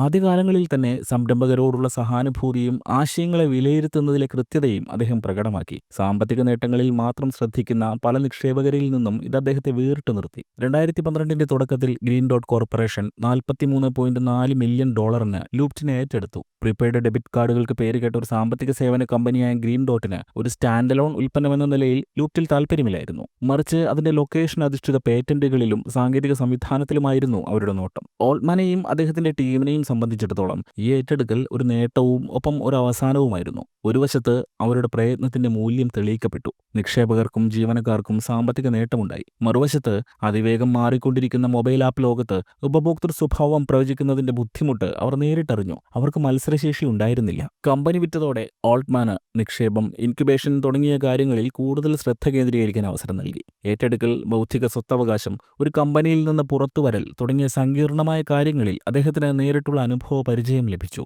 ഇത് മറ്റുള്ളവരെ നയിക്കാൻ അദ്ദേഹത്തെ സഹായിച്ചു. ഒരു ഉൽപ്പന്നം നിർമ്മിക്കുന്നതിനേക്കാൾ അനേകം കമ്പനികളെ സൃഷ്ടിക്കുന്ന ഒരു എക്കോസിസ്റ്റം രൂപപ്പെടുത്തുന്നതിലാണ് തന്റെ കഴിവുകൾ എന്ന ഈ സംഭവം ഓൾട്ട്മാന് ബോധ്യപ്പെടുത്തി കൊടുത്തു. ലൂപ്റ്റിന്റെ ഏറ്റെടുക്കലിന് ശേഷം 2012 ഏപ്രിൽ മാസത്തിൽ ഓൾട്ട്മാനും സഹോദരനും ഹെഡ്രസൻ ക്യാപിറ്റലിന് ഔദ്യോഗികമായി പുതിയ ഊർജ്ജം നൽകി. ലൂപ്റ്റിന്റെ ദൈനംദിന കാര്യങ്ങളിൽ ശ്രദ്ധ കേന്ദ്രീകരിക്കേണ്ടതില്ലാത്തതിനാൽ സ്റ്റാർട്ടപ്പുകളെ വിലയിരുത്തുന്നതിലും കരാറുകൾ രൂപപ്പെടുത്തുന്നതിലും ഓൾട്ട്മാന് കൂടുതൽ സമയം ചെലവഴിക്കാൻ കഴിഞ്ഞു. ഇതേ കാലഘട്ടത്തിൽ ഓൾട്ട്മാൻ ഒരു വലിയ വ്യക്തിപരമായ മാറ്റത്തെയും അഭിമുഖീകരിച്ചു. സ്വർഗാനുരാഗിയായ അദ്ദേഹത്തിന്റെ സഹസ്ഥാപകനും കോളേജ് കാലത്തെ പ്രിയ സുഹൃത്തുമായ നിക്ക് സിവോയുമായുള്ള 9 വർഷം നീണ്ട പ്രണയബന്ധം അവസാനിച്ചു. 2014 ഫെബ്രുവരിയിൽ വൈ കോമ്പിനേറ്ററിന്റെ സഹസ്ഥാപകനും പ്രസിഡന്റും സിലിക്കൺ വാലിയിലെ ഏറ്റവും ആദരണീയനായ തിങ്ക് ടാങ്കുകളിൽ ഒരാളുമായ പോൾ ഗ്രഹാം, സാം ആൾട്ട്മാൻ അദ്ദേഹത്തിന് ശേഷം വൈ കോമ്പിനേറ്ററിന്റെ പ്രസിഡന്റ് ആകുമെന്ന് പ്രഖ്യാപിച്ചു. ഈ നിയമനത്തിന് വലിയ പ്രാധാന്യമുണ്ടായിരുന്നു. 2005 സ്ഥാപിതമായ വൈസി, എയർബിഎൻബി, ഡ്രോപ്പ് ബോക്സ്, സ്ട്രൈപ്പ് തുടങ്ങിയ കമ്പനികളെ വളർത്തി ലോകത്തിലെ ഏറ്റവും സ്വാധീനമുള്ള സീഡ് സ്റ്റേജ് ആക്സിലറേറ്ററായി ഇതിനകം മാറിയിരുന്നു. ഈ സ്ഥാപനം പരിപോഷിപ്പിച്ച സ്റ്റാർട്ടപ്പുകളുടെ കൂട്ടായ മൂല്യം അക്കാലത്ത് $65 ബില്യൺ ആയിരുന്നു. ഗ്രഹാമിന്റെ ഈ സ്ഥാനമൊഴിയിൽ ഒരു ഭരണപരമായ മാറ്റം മാത്രമല്ല, സിലിക്കൺ വാലി നേതൃത്വത്തിലെ തലമുറ മാറ്റത്തെയാണ് സൂചിപ്പിച്ചത്. വെറും 28 വയസ്സുള്ള ആൾട്ട്മാനെ സ്റ്റാർട്ടപ്പുകൾ നിർമ്മിക്കപ്പെടുന്ന രീതി സമൂലമായി മാറ്റിമറിച്ച ഒരു സ്ഥാപനത്തെ നയിക്കാൻ ചുമതലപ്പെടുത്തുക, ആൾട്ട്മാന്റെ ശക്തമായ ധാർമ്മിക ബോധവും മനുഷ്യരിലും സാങ്കേതിക വിദ്യയിലുമുള്ള അദ്ദേഹത്തിന്റെ അഗാധമായ ഉൾക്കാഴ്ചയുമാണ് ഈ തിരഞ്ഞെടുപ്പിന് കാരണമെന്ന് ഗ്രഹാം ചൂണ്ടിക്കാട്ടി. ചുമതലയേറ്റയുടൻ തന്നെ വൈസിയെക്കുറിച്ചുള്ള തന്റെ കാഴ്ചപ്പാടുകൾ പ്രാരംഭഘട്ട സ്റ്റാർട്ടപ്പുകൾക്ക് ഫണ്ട് നൽകുന്ന പരമ്പരാഗത മോഡലിനപ്പുറം വളർത്താൻ ആൾട്ട്മാൻ ആഗ്രഹിച്ചു. 3 മാസത്തെ പ്രോഗ്രാമിലൂടെ കമ്പനികളെ സഹായിച്ച് ഡെമോ ഡേയിൽ എത്തിക്കുന്നതിലാണ് അതുവരെ വൈസി ശ്രദ്ധിച്ചിരുന്നത്. ആൾട്ട്മാൻ വൈസിയെ അതിലും വിപുലമായ ഒരു സ്ഥാപനമാക്കി മാറ്റാൻ സ്വപ്നം കണ്ടു. ഒരു ഗവേഷണ സർവകലാശാലയുടെയോ സ്റ്റാർട്ടപ്പുകൾക്കായുള്ള ഒരു ദേശീയ ലബോറട്ടറിയുടെയോ വ്യാപ്തിയും കാഴ്ചപ്പാടുമുള്ള ഒരു സ്ഥാപനം. വൈസി സ്റ്റാർട്ടപ്പുകൾക്ക് ഫണ്ട് നൽകുക മാത്രമല്ല, പ്രാരംഭഘട്ടം മുതൽ IPO വരെയുള്ള എല്ലാ വളർച്ചാ ഘട്ടങ്ങളിലും കമ്പനികളെ പിന്തുണയ്ക്കുമെന്ന് അദ്ദേഹം പ്രഖ്യാപിച്ചു. ചെറിയ സോഫ്റ്റ്വെയർ സൊല്യൂഷനുകളിൽ ഒതുങ്ങി നിൽക്കാതെ ഊർജ്ജം, ബയോടെക്നോളജി, കൃത്രിമ ബുദ്ധി തുടങ്ങിയ വ്യവസായങ്ങളിൽ കൂടുതൽ വലിയ പരിവർത്തനാത്മകമായ സ്വപ്നങ്ങൾ പിന്തുടരാൻ അദ്ദേഹം സ്ഥാപകരെ പ്രോത്സാഹിപ്പിച്ചു. അടുത്ത ടെസ്ലയോ സ്പേസ് എക്സോ അല്ലെങ്കിൽ ഗൂഗിളോ വൈസിയിൽ നിന്ന് ഉയർന്നു വരണമെന്ന് ആൾട്ട്മാൻ ആഗ്രഹിച്ചു. ആൾട്ട്മാന്റെ വരവിന് ഒരു സാംസ്കാരിക പ്രാധാന്യവുമുണ്ടായിരുന്നു. ലൊക്കേഷൻ അടിസ്ഥാനമാക്കിയുള്ള സോഷ്യൽ ആപ്പായ ലൂപ്റ്റിന്റെ സഹസ്ഥാപകൻ എന്ന നിലയിലുള്ള അദ്ദേഹത്തിന്റെ പശ്ചാത്തലം യുവസ്ഥാപകർക്കിടയിൽ വിശ്വാസ്യത നൽകിയിരുന്നു. ചെറുപ്പക്കാരനും അതിമോഹിയും സാങ്കേതികമായ അറിവുള്ളവനും അതേസമയം സാങ്കേതികവിദ്യയുടെ സാമൂഹിക പ്രത്യാഘാതങ്ങളെക്കുറിച്ച് ഉൾക്കാഴ്ചയുള്ളവനുമായ ആധുനിക സിലിക്കൺ വാലി നേതാവിന്റെ മാതൃകയെയാണ് അദ്ദേഹം പ്രതിനിധാനം ചെയ്തത്. 2011 തന്നെ സാം ആൾട്ട്മാൻ എന്നേക്കുമായി മാറ്റിയ മറ്റൊരു തീരുമാനവുമെത്തി. എലോൺ മസ്ക്, ഗ്രെഗ് ബ്രോക്ക്മാൻ, ഇല്യ സറ്റ്സ്കേവ്, ജോൺ ഷുൾമാൻ, വോയിസ് സരംബ തുടങ്ങിയ പ്രമുഖ സാങ്കേതികവിദ്യ വിദഗ്ധർക്കൊപ്പം അദ്ദേഹം ഓപ്പൺഎഐ സ്ഥാപിച്ചു. ഓപ്പൺഎഐക്ക് പിന്നിലെ ആശയം ലളിതമെങ്കിലും വളരെ വലുതായിരുന്നു. ഈ നൂറ്റാണ്ടിലെ ഏറ്റവും പരിവർത്തനശേഷിയുള്ള സാങ്കേതികവിദ്യയായി കണക്കാക്കപ്പെടുന്ന കൃത്രിമ ബുദ്ധി ഏതാനും ചില കോർപ്പറേറ്റുകൾക്കോ സർക്കാരുകൾക്കോ മാത്രമല്ല, മുഴുവൻ മനുഷ്യരാശിക്കും സുരക്ഷിതമായും സുതാര്യമായും പ്രയോജനകരമായി വികസിക്കുന്നുണ്ടെന്ന് ഉറപ്പാക്കുക. അക്കാലത്ത് എഐയെക്കുറിച്ചുള്ള പൊതുചർച്ചകളെല്ലാം ഓട്ടോമേഷന്റെ ഒട്ടോപ്യൻ വാഗ്ദാനങ്ങൾക്കും വിനാശകരമായ അപകട സാധ്യതകളെക്കുറിച്ചുള്ള മുന്നറിയിപ്പുകൾക്കുമിടയിൽ ഭിന്നിച്ചു പോയിരുന്നു. ചിലർ അത് നല്ലതാണെന്നും ചിലരത് മനുഷ്യരാശിയെ നശിപ്പിക്കുമെന്നും പറഞ്ഞു. ഏതാനും ചില കോർപ്പറേറ്റുകളുടെ നിയന്ത്രണത്തിലാണെങ്കിൽ കൃത്രിമ ബുദ്ധിക്ക് അസമത്വം വർദ്ധിപ്പിക്കാനും അധികാരം കേന്ദ്രീകരിക്കാനും വിനാശകരമായ പ്രത്യാഘാതങ്ങളിലേക്ക് നയിക്കാനും കഴിയുമെന്ന് ആൾട്ട്മാനും സഹപ്രവർത്തകരും തിരിച്ചറിഞ്ഞു. അതിനാൽ ഗവേഷണ ഫലങ്ങൾ പരസ്യമായി പ്രസിദ്ധീകരിക്കാനും ശാസ്ത്ര സമൂഹവുമായി സഹകരിക്കാനും പ്രതിജ്ഞാബദ്ധമായ ഒരു നോൺ പ്രോഫിറ്റ് ഗവേഷണ സ്ഥാപനമായിട്ടാണ് ഓപ്പൺഎഐ അവതരിപ്പിക്കപ്പെട്ടത്. ഓപ്പൺഎഐയിൽ ആൾട്ട്മാന്റെ പങ്കാളിത്തം പേരിനൊരാളെന്നത് മാത്രമായിരുന്നില്ല. വൈ കോമ്പിനേറ്ററിലെ സംഘടനാപരമായ കഴിവുകളും പണം സ്വരൂപിക്കാനുള്ള കഴിവും തത്വചിന്താപരമായ വ്യക്തതയും അദ്ദേഹം ഇതിനായി ഉപയോഗിച്ചു. ഓപ്പൺഎഐക്ക് വാണിജ്യപരമോ രാഷ്ട്രീയപരമോ ആയ സമ്മർദ്ദങ്ങളില്ലാതെ സ്വതന്ത്രമായി പ്രവർത്തിക്കാൻ കഴിയുമെന്നുറപ്പാക്കാൻ മസ്കിനും മറ്റുള്ളവർക്കുമൊപ്പം അദ്ദേഹം ഗണ്യമായ വ്യക്തിഗത ഫണ്ടിങ്ങും വാഗ്ദാനം ചെയ്തു. അതേസമയം നിലവിലുള്ള വൈ കോമ്പിനേറ്റർ മോഡലിന്റെ ഒരു പരിമിതി ആൾട്ട്മാൻ തിരിച്ചറിഞ്ഞു. ഏറ്റവും പ്രാരംഭഘട്ടത്തിൽ സ്റ്റാർട്ടപ്പുകളെ സഹായിക്കാൻ വൈസി മികച്ചതായിരുന്നെങ്കിലും പല വൈസി കമ്പനികൾക്കും സീഡ് ഫണ്ടിങ്ങിനപ്പുറം വളരുമ്പോൾ തുടർ പിന്തുണ ആവശ്യമായിരുന്നു. ഇത് പരിഹരിക്കുന്നതിനായി 2015 ആൾട്ട്മാൻ വൈസി കണ്ടിന്യൂയിറ്റിക്ക് തുടക്കമിട്ടു. ആശയം വിപുലീകരിച്ച് വളർന്നതിന് ശേഷം കമ്പനികൾക്ക് തുടർ ഫണ്ട് നൽകാൻ ലക്ഷ്യമിട്ട് $700 മില്യൺ നീക്കിവെച്ച പദ്ധതിയായിരുന്നു വൈ കോമ്പിനേറ്റർ കണ്ടിന്യൂയിറ്റി. വൈസി കണ്ടിന്യൂയിറ്റിയുടെ സ്ഥാപനം വൈസിക്ക് സെക്വയ ക്യാപിറ്റൽ, ആൻഡർസൺ ഹോറോവിറ്റ്സ് പോലുള്ള വലിയ വെഞ്ചർ ക്യാപിറ്റൽ സ്ഥാപനങ്ങളുമായി മത്സരിക്കാനുള്ള ശേഷി നൽകി. കാരണം ഈ സ്ഥാപനങ്ങൾ പലപ്പോഴും ആക്സിലറേറ്റർ ഘട്ടത്തിന് ശേഷം വൈസിയിൽ നിന്ന് പുറത്തുവരുന്ന സംരംഭകരിൽ നിക്ഷേപിക്കാറുണ്ട്. സ്വന്തമായൊരു ഫണ്ടുണ്ടാക്കിയതിലൂടെ വൈസിക്ക് അത് ആരംഭിക്കാൻ സഹായിച്ച കമ്പനികളുടെ ദീർഘകാല വിജയത്തിൽ അതിന്റെ ഓഹരി ഉറപ്പാക്കാൻ കഴിഞ്ഞു. അതുവഴി ഇൻക്യുബേറ്ററും നിക്ഷേപകനും എന്ന നിലയിലുള്ള അതിന്റെ പങ്ക് കൂടുതൽ ശക്തമാക്കി. സ്റ്റാർട്ടപ്പുകളെ പിന്തുണയ്ക്കുന്നതിനും ഓപ്പൺഎഐക്ക് തുടക്കമിട്ടതിനും പുറമെ ശാസ്ത്രീയവും സാമൂഹികവുമായ ഗവേഷണ മേഖലകളിലേക്ക് വൈസിയുടെ ലക്ഷ്യം വ്യാപിപ്പിക്കാൻ ആൾട്ട്മാൻ ശ്രമിച്ചു. 2015 $10 മില്യൺ ഫണ്ടിങ്ങോടെ ലാഭേച്ഛയില്ലാത്ത ഗവേഷണ വിഭാഗമായ വൈ കോമ്പിനേറ്റർ റിസർച്ച് സ്ഥാപിച്ചതായി അദ്ദേഹം പ്രഖ്യാപിച്ചു. പരമ്പരാഗത വെഞ്ചർ ക്യാപിറ്റൽ ഭീമന്മാർ അവഗണിക്കാൻ സാധ്യതയുള്ള വലിയ ആശയങ്ങൾക്കായുള്ള ഒരു പരീക്ഷണ ലബോറട്ടറിയായിരുന്നു വൈസി റിസർച്ച്. 2019 മാർച്ചിൽ ഓപ്പൺഎഐയിലേക്ക് സമ്പൂർണ്ണ ശ്രദ്ധ മാറ്റുന്നതിനായി സാം ആൾട്ട്മാൻ വൈസിയുടെ പ്രസിഡന്റ് സ്ഥാനം ഔദ്യോഗികമായി ഒഴിഞ്ഞ് ബോർഡ് ചെയർമാൻ സ്ഥാനം ഏറ്റെടുത്തു. ഇതോടെ അദ്ദേഹത്തിന്റെ സമയം അപഹരിച്ചിരുന്ന വൈസിയുടെ ദൈനംദിന ഉത്തരവാദിത്തങ്ങളിൽ നിന്ന് അദ്ദേഹം മോചിതനായി. 2019 ആയപ്പോഴേക്കും ഓപ്പൺഎഐ ഒരു വലിയ പ്രതിസന്ധി നേരിടുകയായിരുന്നു. അത്യാധുനിക എഐ ഗവേഷണത്തിലുള്ള ചെലവുകൾ കുതിച്ചുയർന്നു. വലിയ മോഡലുകൾക്ക് പരിശീലനം നൽകുന്നതിന് വലിയ കമ്പ്യൂട്ടേഷണൽ വിഭവങ്ങളും പ്രത്യേക ഹാർഡ്വെയറുകളും ഊർജ്ജ ഉപഭോഗവും ആവശ്യമായിരുന്നു. വലിയ കോർപ്പറേറ്റ് ബഡ്ജറ്റുകളുടെ പിന്തുണയുള്ള ഗൂഗിളിന്റെ ഡീപ് മൈൻഡ് അല്ലെങ്കിൽ ഫേസ്ബുക്ക് എഐ റിസർച്ച് പോലുള്ള സ്ഥാപനങ്ങളുമായി ഒരു നോൺ പ്രോഫിറ്റ് സ്ഥാപനത്തിന് മത്സരിക്കുന്നതിന് ബുദ്ധിമുട്ടായി. അങ്ങനെയാണ് 2019 മാർച്ചിൽ ഓപ്പൺഎഐയുടെ സിഇഒ സ്ഥാനം സാം ആൾട്ട്മാൻ ഏറ്റെടുക്കുന്നത്. ഓപ്പൺഎഐ മുന്നോട്ട് പോകണമെങ്കിൽ പണം വേണം. എലോൺ മസ്ക് തന്റെ ഫണ്ടിന്റെ പരമാവധി നൽകി കഴിഞ്ഞു. ഒരു വഴി മാത്രമേ സാം ആൾട്ട്മാന് മുന്നിലുണ്ടായിരുന്നുള്ളൂ: മനുഷ്യർക്ക് സൗജന്യമായി എഐ നൽകുക, പണം നൽകാൻ ശേഷിയുള്ളവരിൽ നിന്ന് അത് വാങ്ങുക. അതിനുവേണ്ടി ഒരു ഹൈബ്രിഡ് ഘടനയായ ക്യാപ്ഡ് പ്രോഫിറ്റ് മോഡൽ അദ്ദേഹം അവതരിപ്പിച്ചു. ക്യാപ്ഡ് പ്രോഫിറ്റ് മോഡൽ സിലിക്കൺ വാലിയിൽ മുൻപൊരിക്കലും ഉണ്ടായിട്ടില്ലാത്ത ഒന്നായിരുന്നു. ഒരു പരമ്പരാഗത നോൺ പ്രോഫിറ്റ് അല്ലെങ്കിൽ ഒരു സാധാരണ കോർപ്പറേറ്റ് എന്ന നിലയിൽ പ്രവർത്തിക്കുന്നതിന് പകരം നിക്ഷേപകരിൽ നിന്ന് മൂലധനം ആകർഷിക്കുന്നതിനായി ഓപ്പൺഎഐ ഒരു പുതിയ സ്ഥാപനമായി ഓപ്പൺഎഐ എൽപി സൃഷ്ടിച്ചു. എന്നാൽ ഇതിൽ നിക്ഷേപകർക്കുള്ള വരുമാനത്തിന് കർശനമായ പരിമിതികൾ ഏർപ്പെടുത്തി. ഈ ഘടന പ്രകാരം നിക്ഷേപകർക്കും ജീവനക്കാർക്കും അവരുടെ നിക്ഷേപത്തിന് 100 ഇരട്ടി വരെ വരുമാനം നേടാൻ സാധിക്കും. എന്നാൽ ആ പരിധിക്കപ്പുറമുള്ള എല്ലാ അധിക വരുമാനവും സുരക്ഷിതവും സൗജന്യവുമായി വിതരണം ചെയ്യപ്പെടുന്നതുമായ എഐ ഉറപ്പാക്കുക എന്ന ഓപ്പൺഎഐയുടെ ദൗത്യത്തിലേക്ക് തിരികെ പോകും. ഇതൊരു അനിവാര്യമായ വിട്ടുവീഴ്ചയാണെന്ന് സാം ആൾട്ട്മാൻ വിശേഷിപ്പിച്ചു. കോടിക്കണക്കിന് ഡോളറിന്റെ മൂലധനം ലഭിക്കാതെ ഗൂഗിൾ, മൈക്രോസോഫ്റ്റ്, ആമസോൺ എന്നിവയുമായി മത്സരിച്ച് അത്യാധുനിക എഐ സിസ്റ്റങ്ങൾ വികസിപ്പിക്കാൻ ഓപ്പൺഎഐക്ക് സാധിക്കില്ല. അതേസമയം പരിധിയില്ലാത്ത വരുമാനം അനുവദിക്കുന്നത് ഓപ്പൺഎഐയുടെ സ്ഥാപക തത്വങ്ങൾക്ക് വിരുദ്ധവുമാകും. പുതിയ കാലത്തിന്റെ എഐ നിർമ്മിക്കാൻ ആവശ്യമായ ഫണ്ടിംഗ് ലഭിക്കുന്നതിനും മനുഷ്യരാശിയുടെ ദീർഘകാല നന്മയോടുള്ള പ്രതിബദ്ധത നിലനിർത്തുന്നതും തമ്മിൽ സന്തുലിതാവസ്ഥ സ്ഥാപിക്കാൻ ക്യാപ്ഡ് പ്രോഫിറ്റ് ഘടന ലക്ഷ്യമിട്ടു. സാം ആൾട്ട്മാൻ അപകടങ്ങളെക്കുറിച്ച് ബോധമില്ലാത്ത ഒരു ടെക്നോട്ടോപ്യൻ നിരീക്ഷകനോ നവീകരണം ഭയന്ന് തളർന്നു പോയ സന്ദേഹവാദിയോ ആയിരുന്നില്ല. അദ്ദേഹം ഒരു മധ്യപാതയെയാണ് പിന്തുണച്ചത്. സാങ്കേതിക പുരോഗതി ശക്തമായി പിന്തുടരുമ്പോൾ തന്നെ ധാർമ്മിക ചട്ടക്കൂടുകളും സുരക്ഷാ സംവിധാനങ്ങളും കൊണ്ട് ശ്രദ്ധാപൂർവം അത് നിയന്ത്രിക്കപ്പെട്ടിരുന്നു. 2019 ആൾട്ട്മാന്റെ നേതൃത്വത്തിൽ ChatGPTയുടെ വികസനത്തിന് വേണ്ടിയുള്ള ഗവേഷണത്തിന് തുടക്കമിട്ടു. GPT-3 2020 പുറത്തിറങ്ങി. 2023 പുറത്തിറങ്ങിയ GPT-4 പോലുള്ള സിസ്റ്റങ്ങൾ ഉണ്ടാക്കാൻ ആവശ്യമായ മോഡലുകൾക്ക് പരിശീലനം നൽകുന്നതിന് കമ്പ്യൂട്ടേഷണൽ ശക്തി മാത്രമല്ല, വലിയ ഡാറ്റാ സൈറ്റുകളും ഗവേഷകരുടെ ടീമുകളും നൂതന സുരക്ഷാ പ്രോട്ടോക്കോളുകളും ആവശ്യമായിരുന്നു. CEO ആയി ആൾട്ട്മാൻ എത്തിയത് പ്രവർത്തനങ്ങൾ വികസിപ്പിക്കുന്നതിനും പങ്കാളിത്തങ്ങൾ വർദ്ധിപ്പിക്കുന്നതിനും ഓപ്പൺഎഐക്ക് നിലനിൽക്കാനും വളരാനും സാഹചര്യമൊരുക്കി. ഈ സഹകരണങ്ങളിൽ ഏറ്റവും പ്രധാനപ്പെട്ടത് പിന്നീട് 2019-2020 കാലഘട്ടത്തിൽ മൈക്രോസോഫ്റ്റുമായി ഉണ്ടാക്കിയ ഒന്നായിരുന്നു. ആൾട്ട്മാൻ CEO ആയി വന്ന ആദ്യ മാസങ്ങളിൽ തന്നെ അതിനടിത്തറ പാകി. മൈക്രോസോഫ്റ്റ് ഓപ്പൺഎഐയിലേക്ക് പണമൊഴുക്കി. 2019 ഉടനീളം ഓപ്പൺഎഐയുടെ ധാർമ്മിക പ്രതിബദ്ധതകൾ ശക്തിപ്പെടുത്താൻ ആൾട്ട്മാൻ ശ്രമിച്ചു. പ്രത്യേക ലൈസൻസിംഗ് കരാറുകൾ ഒഴിവാക്കുമെന്നും സുരക്ഷാ ഗവേഷണങ്ങൾ വ്യാപകമായി പങ്കുവയ്ക്കുമെന്നും അതിന്റെ ലക്ഷ്യങ്ങളെക്കുറിച്ചും പരിമിതികളെക്കുറിച്ചും സുതാര്യത നിലനിർത്തുമെന്നും അദ്ദേഹം ഊന്നിപ്പറഞ്ഞു. 2021 ജൂലൈയിൽ ഇൻവെസ്റ്റ്മെന്റ് ബാങ്കറായ മൈക്കിൾ ക്ലൈനുമായി ചേർന്ന് ആൾസി അക്വിസിഷൻ കോർപ്പറേഷൻ എന്ന പേരിൽ സ്പെഷ്യൽ പർപ്പസ് അക്വിസിഷൻ കമ്പനി അദ്ദേഹം രൂപീകരിച്ചു. പരമ്പരാഗത IPO നടപടികൾ ഒഴിവാക്കി സ്വകാര്യ സ്ഥാപനങ്ങളെ ഏറ്റെടുക്കുന്നതിനോ ലയിപ്പിക്കുന്നതിനോ വേണ്ടി പൊതുവായ നിക്ഷേപത്തിലൂടെ മൂലധനം സമാഹരിക്കാൻ രൂപകൽപ്പന ചെയ്ത കമ്പനികളാണ് സ്പെഷ്യൽ പർപ്പസ് അക്വിസിഷൻ കമ്പനികൾ. ആൾസി $500 മില്യൺ സമാഹരിച്ചു.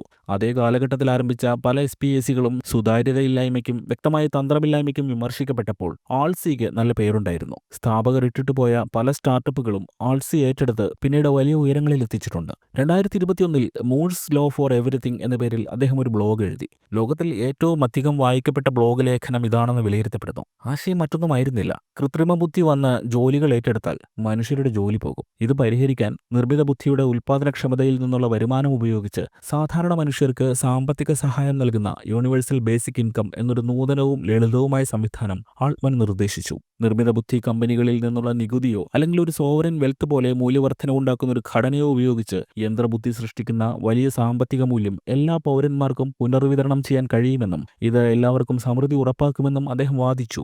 അദ്ദേഹത്തിന്റെ കാഴ്ചപ്പാടിൽ ഇത് അടിയന്തര സഹായത്തിനുള്ള ഒരു ക്ഷേമ പദ്ധതി ആയിരിക്കില്ല, മറിച്ച് സാങ്കേതിക പുരോഗതിയുടെ ഒരു ഓഹരിയായിരിക്കും. നിർമ്മിത ബുദ്ധി സാധ്യമാക്കിയ സാഹചര്യങ്ങളിലേക്ക് മനുഷ്യരാശി കൂട്ടായി സംഭാവന നൽകിയതിന്റെ അംഗീകാരം. ഈ ലേഖനം തീവ്രമായ ചർച്ചകൾക്ക് തുടക്കമിട്ടു. സാങ്കേതിക വിദഗ്ധർ ഇതിനെ നിർമ്മിത ബുദ്ധി സംവാദത്തെ പുനർരൂപപ്പെടുത്തുന്നതിനുള്ള ഒരു ധീരമായ നീക്കമായി പ്രശംസിച്ചു. എന്നാൽ ആൾട്ട്മാന്റെ നിർദ്ദേശങ്ങളുടെ സാധ്യതയെക്കുറിച്ച് സാമ്പത്തിക വിദഗ്ധർ സംശയം പ്രകടിപ്പിച്ചു. എന്തായാലും അമേരിക്കയടക്കം ഇന്ന് ഈ രീതി ആലോചിച്ചു വരികയാണ്. AI ഉപയോഗിക്കുന്ന കമ്പനികൾക്ക് അധിക നികുതി എന്ന ആശയം. ഇക്കാലത്ത് റെഡിറ്റിന്റെ ബോർഡ് അംഗവും ഒരു പ്രധാന നിക്ഷേപകനുമായിരുന്നു സാം ആൾട്ട്മാൻ. വൈ കോമ്പിനേറ്റർ ആദ്യഘട്ടത്തിൽ സഹായിച്ച കമ്പനികളിൽ ഒന്നാണ് റെഡിറ്റ്. റെഡിറ്റിൽ കൂടുതൽ സോഷ്യലിസം കൊണ്ടുവരാൻ ശ്രമിച്ചതും ആൾട്ട്മാന്റെ നേതൃത്വത്തിലായിരുന്നു. വികേന്ദ്രീകൃത ഡിജിറ്റൽ കമ്മ്യൂണിറ്റികളുടെ ദീർഘകാല മൂല്യത്തിൽ അദ്ദേഹത്തിന് വിശ്വാസമുണ്ടായിരുന്നു. എങ്കിലും 2022 ആൾട്ട്മാൻ റെഡിറ്റിന്റെ ഡയറക്ടർ ബോർഡിൽ നിന്ന് ഒഴിഞ്ഞു. കൃത്രിമ ബുദ്ധിശേഷിയുടെ കാര്യത്തിൽ ലോകത്തെ അമ്പരപ്പിച്ച ഡാളി 2 2022 പുറത്തിറങ്ങി. ടെക്സ്റ്റ് പ്രോംപ്റ്റുകളിൽ നിന്ന് ചിത്രങ്ങൾ നിർമ്മിക്കുന്ന ഡാളിയുടെ ശേഷി ചിന്തിക്കുന്നതിലും അപ്പുറമായിരുന്നു. ഭാഷയ്ക്കും കാഴ്ചയ്ക്കും ഇടയിലെ വിടവ് നികത്താൻ കഴിയുന്ന മൾട്ടി മോഡലുകൾ പുറത്തിറക്കാൻ ഓപ്പൺഎഐ സജ്ജമാണെന്നത് ഗൂഗിളിനെ പോലും ഞെട്ടിച്ചു. ആൾട്ട്മാന് ഡാളി 2 ഗവേഷണ നാഴികക്കല്ല് എന്നതിലുപരി സാംസ്കാരിക സംഭവമായിരുന്നു. മോഡൽ നിർമ്മിച്ച ചിത്രങ്ങൾ ഓൺലൈനിൽ അതിവേഗം പ്രചരിച്ചു. കലാകാരന്മാരെയും ഡിസൈനർമാരെയും സാധാരണ ഉപയോക്താക്കളെയും ഇത് ഒരുപോലെ ആകർഷിച്ചു. അതേസമയം ഈ സാങ്കേതികവിദ്യ പകർപ്പവകാശം, മനുഷ്യന്റെയും യന്ത്രത്തിന്റെയും സർഗാത്മകതയ്ക്കിടയിലുള്ള അതിർത്തി എന്നിവയെക്കുറിച്ച് നിർണായകമായ ധാർമ്മിക ചോദ്യങ്ങൾ ഉയർത്തി. ഓപ്പൺഎഐ ഒരു മുൻകരുതൽ സമീപനം സ്വീകരിച്ചു. ദുരുപയോഗം തടയുന്നതിനായി ഉപയോഗത്തിൽ നിയന്ത്രണങ്ങളും വെയിറ്റിംഗ് ലിസ്റ്റുകളും സുരക്ഷാ സംവിധാനങ്ങളും ഉൾപ്പെടുത്തി ഡാളി 2 പുറത്തിറക്കി. നിർമ്മിത ബുദ്ധിക്ക് അസാധാരണമായ സർഗാത്മക സാധ്യതകൾ ഉണ്ടെങ്കിലും ചൂഷണം, തെറ്റായ വിവരങ്ങൾ അല്ലെങ്കിൽ മനുഷ്യന്റെ സർഗാത്മക ജീവിതമാർഗങ്ങളുടെ നഷ്ടം എന്നിവ ഒഴിവാക്കാൻ അതിന്റെ വിന്യാസം ശ്രദ്ധാപൂർവം കൈകാര്യം ചെയ്യണമെന്ന് ആൾട്ട്മാൻ ബ്ലോഗിൽ എഴുതി. ChatGPT ലോകം മാറ്റിമറിച്ചുകൊണ്ടിരിക്കുമ്പോൾ 2023 May 16 Sam Altman US senate judiciary sub committee on privacy, technology and law എന്നിവയ്ക്ക് മുന്നിൽ ഹാജരായി. ChatGPTയുടെ ആഗോള സ്വാധീനത്തിന് ശേഷം കൃത്രിമ ബുദ്ധിയെക്കുറിച്ച് നടന്ന ആദ്യ ഉന്നതതല കോൺഗ്രഷണൽ ഹിയറിംഗുകളിൽ ഒന്നായിരുന്നു ഇത്. 2023 തുടക്കത്തിൽ ChatGPT കോടിക്കണക്കിന് ഉപയോക്താക്കളിലേക്ക് എത്തിയിരുന്നു. നയരൂപീകരണ വിദഗ്ധരും സാങ്കേതിക രംഗത്തെ പ്രമുഖരും പൊതുജനങ്ങളും ആൾട്ട്മാന്റെ മൊഴി സൂക്ഷ്മമായി നിരീക്ഷിച്ചു. മറ്റ് AI വിദഗ്ധർക്കൊപ്പം ഇരുന്നുകൊണ്ട് അതിവേഗം മുന്നേറുന്ന AI സംവിധാനങ്ങളിലുള്ള അവസരങ്ങളെക്കുറിച്ചും അപകടങ്ങളെക്കുറിച്ചും ആൾട്ട്മാൻ വ്യക്തമായി സംസാരിച്ചു. വാഷിംഗ്ടണിലെ ചോദ്യങ്ങൾക്ക് മുന്നിൽ സിലിക്കൺ വാലി എക്സിക്യൂട്ടീവുകൾ ചിലപ്പോൾ കാണിക്കാറുള്ള വെല്ലുവിളി നിറഞ്ഞ സമീപനത്തിൽ നിന്ന് വ്യത്യസ്തമായിരുന്നു ആൾട്ട്മാന്റെ രീതി. ആശങ്കകളെ ലഘൂകരിക്കുന്നതിനോ സർക്കാരിന്റെ മേൽനോട്ടത്തെ പ്രതിരോധിക്കുന്നതിനോ പകരം തെറ്റായ വിവരങ്ങൾ പ്രചരിപ്പിക്കുന്നത് മുതൽ തൊഴിൽ നഷ്ടം വരെയുള്ള ദുരുപയോഗ സാധ്യതകൾ അദ്ദേഹം തുറന്നു സമ്മതിച്ചു. നിയന്ത്രണ സംവിധാനങ്ങൾ സ്ഥാപിക്കാൻ നിയമനിർമ്മാതാക്കളോട് ആവശ്യപ്പെടുകയും ചെയ്തു. AI മേൽനോട്ടത്തിനായി ഒരു പുതിയ ഫെഡറൽ ഏജൻസി രൂപീകരിക്കാൻ അദ്ദേഹം ആവശ്യപ്പെട്ടു. മനുഷ്യർക്ക് സങ്കല്പിക്കാനാവുന്നതിലപ്പുറം ശക്തിയുള്ള ടൂളാണ് AI. ശക്തമായ AI മോഡലുകൾക്ക് ലൈസൻസ് നൽകാനും സുരക്ഷാ മാനദണ്ഡങ്ങൾ പാലിക്കുന്നുണ്ടെന്ന് ഉറപ്പുവരുത്താനും ഈ ഏജൻസിക്ക് അധികാരം വേണമെന്ന് അദ്ദേഹം നിർദ്ദേശിച്ചു. കൃത്രിമ ബുദ്ധി അതിരുകൾക്ക് അതീതമാണെന്നും അതിനാൽ ദോഷകരമായ ഉപയോഗങ്ങൾ തടയാൻ ആഗോള തലത്തിലുള്ള ഭരണമാതൃക ആവശ്യമാണെന്നും അദ്ദേഹം ഹിയറിംഗിൽ ആവശ്യപ്പെട്ടു. ഈ ഹിയറിംഗ് ആൾട്ട്മാന് മാത്രമല്ല AI നിയന്ത്രണത്തിന്റെ വിശാലമായ പാതയ്ക്കും ഒരു നിർണായക നിമിഷമായി കണക്കാക്കപ്പെടുന്നു. ഒഴിഞ്ഞുമാറുന്നവരും പ്രതിരോധപരമായ മനോഭാവമുള്ളവരുമാണെന്ന് ആരോപിക്കപ്പെട്ട സോഷ്യൽ മീഡിയ എക്സിക്യൂട്ടീവുകളുടെ മുൻ ഹിയറിംഗുകളിൽ നിന്ന് വ്യത്യസ്തമായി അദ്ദേഹത്തിന്റെ സത്യസന്ധതയെയും സഹകരിക്കാനുള്ള സന്നദ്ധതയെയും ഇരു പാർട്ടികളിലെയും സെനറ്റർമാർ പ്രശംസിച്ചു. പതിവ് പോലെ ലളിതമായ വേഷത്തിലെത്തിയ ആൾട്ട്മാൻ പുതുമയോടൊപ്പം ഉത്തരവാദിത്തത്തെക്കുറിച്ച് ബോധവാനായ ഒരു പ്രായോഗിക സാങ്കേതിക വിദഗ്ധന്റെ പ്രതിച്ഛായയാണ് സൃഷ്ടിച്ചത്. തുടർന്നുള്ള ആഴ്ചകളിൽ അദ്ദേഹത്തിന്റെ മൊഴി നിയമനിർമ്മാണ ചർച്ചകളിൽ ആവർത്തിച്ചുദ്ധരിക്കപ്പെടുകയും പുതിയ നയനിർദ്ദേശങ്ങൾക്കുള്ള ഒരു റഫറൻസ് പോയിന്റായി മാറുകയും ചെയ്തു. സെനറ്റിന് മൊഴി നൽകി ദിവസങ്ങൾക്കുള്ളിൽ കൃത്രിമ ബുദ്ധിയുടെ അന്താരാഷ്ട്ര അംബാസഡർ എന്ന തന്റെ പുതിയ പരിവേഷത്തിൽ ആൾട്ട്മാൻ ഒരു ആഗോള പര്യടനം ആരംഭിച്ചു. 22 രാജ്യങ്ങളിൽ നടന്ന ഈ പര്യടനത്തിൽ രാഷ്ട്രീയ നേതാക്കൾ, റെഗുലേറ്റർമാർ, അക്കാഡമിക് വിദഗ്ധർ, സംരംഭകർ, മാധ്യമപ്രവർത്തകർ എന്നിവരുമായി അദ്ദേഹം കൂടിക്കാഴ്ച നടത്തി. തങ്ങളുടെ കമ്പനികളെ പ്രോത്സാഹിപ്പിക്കാൻ സാങ്കേതിക രംഗത്തെ എക്സിക്യൂട്ടീവുകൾ പലപ്പോഴും അന്താരാഷ്ട്ര യാത്രകൾ ചെയ്യാറുണ്ടെങ്കിലും ആൾട്ട്മാന്റെ യാത്രാ പദ്ധതിയുടെ വ്യാപ്തിയും അടിയന്തര സ്വഭാവവും മുൻപൊന്നുമില്ലാത്തതായിരുന്നു. ഒരു ഉൽപ്പന്നത്തിന്റെ പ്രൊമോഷൻ എന്നതിലുപരി ഈ നൂറ്റാണ്ടിലെ ഏറ്റവും പ്രധാനപ്പെട്ട സാങ്കേതിക വിദ്യകളിൽ ഒന്നിനെക്കുറിച്ചുള്ള ആഗോള സംവാദത്തിന് രൂപം നൽകാനുള്ള ശ്രമമാണ് അദ്ദേഹത്തിന്റെ പര്യടനം സൂചിപ്പിച്ചത്. ലോകത്തിലെ ഏറ്റവും വലിയ AI റെഗുലേറ്ററി ചട്ടക്കൂടുകളിലൊന്നായ EU AI ആക്ടിന് അന്തിമരൂപമായി കൊണ്ടിരുന്ന സമയത്ത് യൂറോപ്യൻ യൂണിയൻ ഉദ്യോഗസ്ഥരുമായി ആൾട്ട്മാൻ ചർച്ച നടത്തി. അമിതമായി നിയന്ത്രിക്കുന്ന നിയമങ്ങൾ നവീകരണത്തെ തടസ്സപ്പെടുത്തിയേക്കാമെന്ന് മുന്നറിയിപ്പ് നൽകിയപ്പോൾ തന്നെ അപകട സാധ്യതകൾ കുറയ്ക്കുന്നതിന് സുരക്ഷാ സംവിധാനങ്ങൾ അത്യാവശ്യമാണെന്ന് അദ്ദേഹം സമ്മതിച്ചു. ഏഷ്യയിൽ ഇന്ത്യ, ദക്ഷിണ കൊറിയ, ജപ്പാൻ എന്നിവിടങ്ങളിലെ സർക്കാർ പ്രതിനിധികളുമായി അദ്ദേഹം കൂടിക്കാഴ്ച നടത്തി. സാമ്പത്തിക വികസനവും നവീകരണവും മെച്ചപ്പെടുത്തുന്നതിനുള്ള AIയുടെ സാധ്യതകൾ അദ്ദേഹം എടുത്തു പറഞ്ഞു. പര്യടനത്തിലുടനീളം ആൾട്ട്മാൻ ശുഭാപ്തി വിശ്വാസവും ജാഗ്രതയും ഒരുമിച്ച് കൊണ്ടുപോയി. ഈ പര്യടനം ആൾട്ട്മാനെ കൂടുതൽ ശ്രദ്ധേയനാക്കി. മാധ്യമങ്ങൾ ഇതിനെ ഒരു രാഷ്ട്രതന്ത്രജ്ഞന്റെ ദൗത്യവുമായി താരതമ്യം ചെയ്തു. ആഗോള ശ്രദ്ധ നേടിയ ആൾട്ട്മാനെക്കുറിച്ചുള്ള വാർത്തകൾ 2023 നവംബറിൽ അപ്രതീക്ഷിതമായി ഒരു പ്രതിസന്ധിയിലേക്ക് നീങ്ങി. കൃത്രിമ ബുദ്ധിയിൽ ആഗോള നേതാവായി വളരാൻ അദ്ദേഹം സഹായിച്ച OpenAI 2023 നവംബർ 17 ആൾട്ട്മാനെ CEO സ്ഥാനത്തു നിന്ന് പുറത്താക്കിയതായി പ്രഖ്യാപിച്ചു. ഈ തീരുമാനം സാങ്കേതിക ലോകത്തെ ഞെട്ടിച്ചു. ഡയറക്ടർ ബോർഡുമായി നടത്തിയ ആശയവിനിമയങ്ങളിൽ സുതാര്യത ഉറപ്പാക്കുന്നതിൽ അദ്ദേഹം പരാജയപ്പെട്ടു എന്നായിരുന്നു കമ്പനിയുടെ വാദം. ഈ പ്രഖ്യാപനം വലിയ ഊഹാപോഹങ്ങൾ ഉണ്ടാക്കി. ജീവനക്കാരുടെയും നിക്ഷേപകരുടെയും പൊതുജനങ്ങളുടെയും പ്രതികരണം വേഗത്തിലും ആൾട്ട്മാനെ പിന്തുണച്ചുകൊണ്ടുമായിരുന്നു. പ്രഖ്യാപനം വന്ന മണിക്കൂറുകൾക്കുള്ളിൽ OpenAI ജീവനക്കാർ അദ്ദേഹത്തിന് ഐക്യദാർഢ്യം പ്രഖ്യാപിച്ചു. കമ്പനിയിലെ 770 ജീവനക്കാരിൽ മിക്കവാറും പേരും ആൾട്ട്മാനെ തിരിച്ചെടുക്കണമെന്നാവശ്യപ്പെട്ടുകൊണ്ട് ഒരു തുറന്ന കത്തിൽ ഒപ്പുവെക്കുകയും അല്ലെങ്കിൽ തങ്ങൾ രാജിവെക്കുമെന്ന് ഭീഷണിപ്പെടുത്തുകയും ചെയ്തു. OpenAIയുടെ ഏറ്റവും വലിയ സാമ്പത്തിക സഹായദാതാക്കളായ മൈക്രോസോഫ്റ്റ് ഉൾപ്പെടെയുള്ള പ്രധാന നിക്ഷേപകരും ബോർഡിന്റെ തീരുമാനത്തിൽ ശക്തമായ വിയോജിപ്പ് പ്രകടിപ്പിച്ചു. ഇന്ത്യയിൽ പോലും ഒരു അമേരിക്കൻ കമ്പനി അതിന്റെ CEOയെ പുറത്താക്കിയതിൽ പ്രതിഷേധിച്ച് പ്രകടനങ്ങൾ നടന്നു. മൈക്രോസോഫ്റ്റ് CEO സത്യ നാദല്ല പരസ്യമായി ആൾട്ട്മാനിലുള്ള വിശ്വാസം പ്രഖ്യാപിക്കുകയും OpenAI വിട്ടുപോവുകയാണെങ്കിൽ മൈക്രോസോഫ്റ്റിൽ അദ്ദേഹത്തിന് ഒരു നേതൃസ്ഥാനം വാഗ്ദാനം ചെയ്യുകയും ചെയ്തു. ഒടുവിൽ പുറത്താക്കപ്പെട്ട് 5 ദിവസത്തിന് ശേഷം 2023 നവംബർ 22 ആൾട്ട്മാൻ OpenAIയുടെ CEO സ്ഥാനത്തേക്ക് തിരിച്ചെത്തി. ഈ സംഭവത്തിന് ശേഷം OpenAIയുടെ ബോർഡ് പുനഃസംഘടിപ്പിക്കുകയും നിരവധി അംഗങ്ങൾ സ്ഥാനമൊഴിയുകയും ചെയ്തു. 2024 സാം ആൾട്ട്മാൻ ഓസ്ട്രേലിയൻ സോഫ്റ്റ്വെയർ എഞ്ചിനീയറായ ഒലിവർ മൾഹറിനെ വിവാഹം ചെയ്തു. ആഗോള പ്രശസ്തി ഉണ്ടായിരുന്നിട്ടും സ്വകാര്യത ഇഷ്ടപ്പെട്ടിരുന്ന ആൾട്ട്മാൻ തന്റെ വ്യക്തിജീവിതത്തെക്കുറിച്ച് പൊതുവെ സംസാരിച്ചിരുന്നില്ല. എന്നാൽ OpenAIയുടെ തലവൻ എന്ന നിലയിലുള്ള അദ്ദേഹത്തിന്റെ വലിയ സ്വാധീനത്തിന്റെ പശ്ചാത്തലത്തിൽ ഈ വിവാഹം പൊതുശ്രദ്ധ നേടി. അദ്ദേഹത്തിന്റെ സ്വർഗാനുരാഗ സാഹസികതകൾ ലോകമെമ്പാടും ആഘോഷിക്കപ്പെട്ടു. 2024 സ്കാർലറ്റ് ജോഹാൻസണിന്റെ സമ്മതമില്ലാതെ അവരുടെ ശബ്ദം OpenAI വോയിസ് ക്ലോൺ ചെയ്തു എന്നാരോപിച്ച് പുതിയ വിവാദം തലപൊക്കി. OpenAI പുറത്തിറക്കിയ ശബ്ദങ്ങളിലൊന്ന് ജൊഹാൻസണിന്റെ ശബ്ദവുമായി അവിശ്വസനീയമായ വിധത്തിൽ സാമ്യമുണ്ടായിരുന്നുവെന്നത് സത്യമാണ്. ജൊഹാൻസൺ തന്നെ കമ്പനിക്കെതിരെ പരസ്യമായി രംഗത്ത് വന്നു. തന്റെ അനുവാദമില്ലാതെ തന്റെ ശബ്ദം ക്ലോൺ ചെയ്തെന്ന് അവർ ആരോപിച്ചു. ആൾട്ട്മാനിൽ നിന്നും OpenAIയിൽ നിന്നും സഹകരിക്കാനുള്ള അഭ്യർത്ഥനകൾ താൻ നേരത്തെ നിരസിച്ചിരുന്നുവെന്നും അതുകൊണ്ട് തന്നെ തന്റെ ശബ്ദത്തെ അനുകരിക്കുന്നതായി തോന്നുന്ന ഒരു ശബ്ദം പുറത്തിറക്കിയത് അങ്ങേയറ്റം വേദനാജനകമായി തനിക്ക് അനുഭവപ്പെട്ടെന്നും അവർ കുറ്റപ്പെടുത്തി. ഉത്തരവാദിത്തമുള്ള AI വികസനത്തിന് വേണ്ടി നിലകൊള്ളുന്ന വ്യക്തിയായി സ്വയം അവതരിപ്പിച്ച ആൾട്ട്മാൻ ഈ ചർച്ചയിൽ വ്യക്തിപരമായി ഇടപെട്ടു. ജൊഹാൻസണിന്റെ ശബ്ദം മനഃപൂർവ്വം അനുകരിച്ചു ലഭിച്ചുവെന്നത് OpenAI നിഷേധിച്ചു. ശബ്ദസാധനം യാദൃശ്ചികമാണെന്നും അത് പ്രൊഫഷണൽ അഭിനേതാക്കൾ സൃഷ്ടിച്ചതാണെന്നും കമ്പനി സത്യവാങ്മൂലം നൽകി. 2024 മാർച്ച് 8-ന് ആൾട്ട്മാൻ ഔദ്യോഗികമായി OpenAIയുടെ ഡയറക്ടർ ബോർഡിൽ വീണ്ടും നിയമിക്കപ്പെട്ടു. അദ്ദേഹത്തെ പുറത്താക്കുന്നതിലേക്ക് നയിച്ച ഭരണപരമായ പ്രശ്നങ്ങൾ അന്വേഷിക്കാൻ ചുമതലപ്പെടുത്തിയ നിയമസ്ഥാപനമായ വിൽമർ ഹേലിന്റെ റിപ്പോർട്ട് പ്രകാരമായിരുന്നു ഈ മാറ്റം. OpenAIയുടെ ഭരണഘടനയ്ക്ക് ചില പോരായ്മകളുണ്ടെന്നും ആൾട്ട്മാന്റെ ഭാഗത്തുനിന്നും അയോഗ്യത വരുത്തുന്ന ഒരു ദുഷ്പ്രവൃത്തിയും ഉണ്ടായിട്ടില്ലെന്നും റിപ്പോർട്ടിലുണ്ടായിരുന്നു. 2025 തുടക്കത്തിൽ ആണവോർജ്ജ മേഖലയിലെ മുൻനിര കമ്പനിയായ ഓക്ലോ എനർജിയുടെ ചെയർമാൻ കൂടിയായിരുന്നു സാം ആൾട്ട്മാൻ. മനുഷ്യരാശിയുടെ ഭാവിക്ക് ആർട്ടിഫിഷ്യൽ ഇന്റലിജൻസിനൊപ്പം സുസ്ഥിരവും സമൃദ്ധവുമായ ഊർജ്ജ സ്രോതസ്സുകളും വേണമെന്ന് ആൾട്ട്മാൻ അറിയാം. ന്യൂക്ലിയർ എനർജി വികസിപ്പിക്കുന്ന സ്ഥാപനമാണ് ഓക്ലോ എനർജി. ഓക്ലോയുടെ ചെറിയ മോഡുലാർ റിയാക്ടർ ഡിസൈനുകൾക്ക് ആഗോള വൈദ്യുതീകരണത്തിന് സുരക്ഷിതവും വികസിപ്പിക്കാവുന്നതും കാർബൺ രഹിതവുമായ ഒരു പാത നൽകാൻ കഴിയുമെന്ന് ആൾട്ട്മാൻ വിശ്വസിച്ചു. 2013 ജേക്കബ് ഡിവിറ്റും കരോളിൻ കൊക്രാനും ചേർന്നാണ് ഓക്ലോ എനർജി സ്ഥാപിച്ചത്. പാപ്പരായ കമ്പനിയെ തന്റെ ആൾട്ട്സി അക്വിസിഷൻ കമ്പനി ഉപയോഗിച്ച് വാങ്ങിയാണ് ആൾട്ട്മാൻ ഉയർത്തിയെടുത്തത്. 2025 ഏപ്രിൽ മാസത്തിൽ ആൾട്ട്മാൻ ധനകാര്യ വിദഗ്ധനായ മൈക്കിൾ ക്ലൈനുമായി ചേർന്ന് വർഷങ്ങൾക്ക് മുൻപ് സ്ഥാപിച്ച ആൾട്ട്സി അക്വിസിഷൻ കോർപ്പറേഷനുമായി ഓക്ലോ എനർജി ലയിച്ചു. ഈ ലയനത്തിലൂടെ $306 മില്യൺ ഫണ്ടിംഗ് കമ്പനിക്ക് ലഭിച്ചു. ഇത് ഓക്ലോയ്ക്ക് തങ്ങളുടെ ഡിസൈനുകൾ ബ്ലൂ പ്രിന്റിൽ നിന്ന് നിർമ്മാണ ഘട്ടത്തിലേക്ക് മാറ്റാൻ ആവശ്യമായ മൂലധനം നൽകി. റെഗുലേറ്ററി തടസ്സങ്ങൾ, സുരക്ഷാ പ്രോട്ടോക്കോളുകൾ, അടിസ്ഥാന സൗകര്യങ്ങൾക്കായുള്ള ഉയർന്ന ചിലവുകൾ എന്നിവ മൂലം പുതിയ കമ്പനികൾ തിരിഞ്ഞു നോക്കാത്ത ന്യൂക്ലിയർ എനർജി മേഖലയിൽ ഈ ഫണ്ടിംഗ് ഒരു നിർണായക നാഴികക്കല്ലായിരുന്നു. 2025 വസന്തകാലത്ത് ആൾട്ട്മാന്റെ വ്യക്തിജീവിതത്തിൽ വേദനാജനകമായ ഒരു സംഭവമുണ്ടായി. 2025 ജനുവരിയിൽ അദ്ദേഹത്തിന്റെ സഹോദരി ആനി ആൾട്ട്മാൻ ചെറുപ്പത്തിൽ സാം ആൾട്ട്മാൻ തന്നെ നിരവധി തവണ ലൈംഗിക അതിക്രമങ്ങൾക്ക് ഇരയാക്കിയിരുന്നുവെന്ന് ആരോപിച്ച് കേസ് ഫയൽ ചെയ്തു. സ്വന്തം സഹോദരിയിൽ നിന്നുണ്ടായ ലൈംഗികാതിക്രമ പരാതി സാം ആൾട്ട്മാനെ ഞെട്ടിച്ചു. ആരോപണങ്ങൾക്കെതിരെ അദ്ദേഹം അപകീർത്തി കേസ് നൽകി. ഈ കേസ് ഇപ്പോഴും കോടതിയിലാണ്. കോർപ്പറേറ്റ് നേട്ടങ്ങളുടെയും നിയമ പോരാട്ടങ്ങളുടെയും പ്രക്ഷുബ്ധമായ അന്തരീക്ഷത്തിൽ 2025 ആൾട്ട്മാൻ വാടക ഗർഭപാത്രത്തിലൂടെ തന്റെ ആദ്യത്തെ മകന് ജന്മം നൽകി. ആൾട്ട്മാന് 40 വയസ്സായി. ലോകത്തിൽ AI അതിന്റെ പൂർണ്ണ തോതിൽ ജന്മമെടുത്തിട്ട് 10 വയസ്സും. രണ്ടും ചെറുപ്പമാണ്. ആൾട്ട്മാന്റെ ആയുസ്സിൽ ആർട്ടിഫിഷ്യൽ ഇന്റലിജൻസ് ഇനിയും ഏറെ വർഷം സഞ്ചരിക്കും. AI മനുഷ്യരാശിയെ നശിപ്പിക്കുമോ എന്ന് ചോദിച്ച് ഇന്നും ആയിരക്കണക്കിന് മെയിലുകൾ ആൾട്ട്മാന് ലഭിക്കുന്നുണ്ട്. അവരോടെല്ലാം അദ്ദേഹം ഒരേ ഉത്തരം തന്നെ പറയുന്നു: നിങ്ങളുടെ പ്രയോറിറ്റി എന്താണോ അതാണ് നിങ്ങളുടെ വിധി.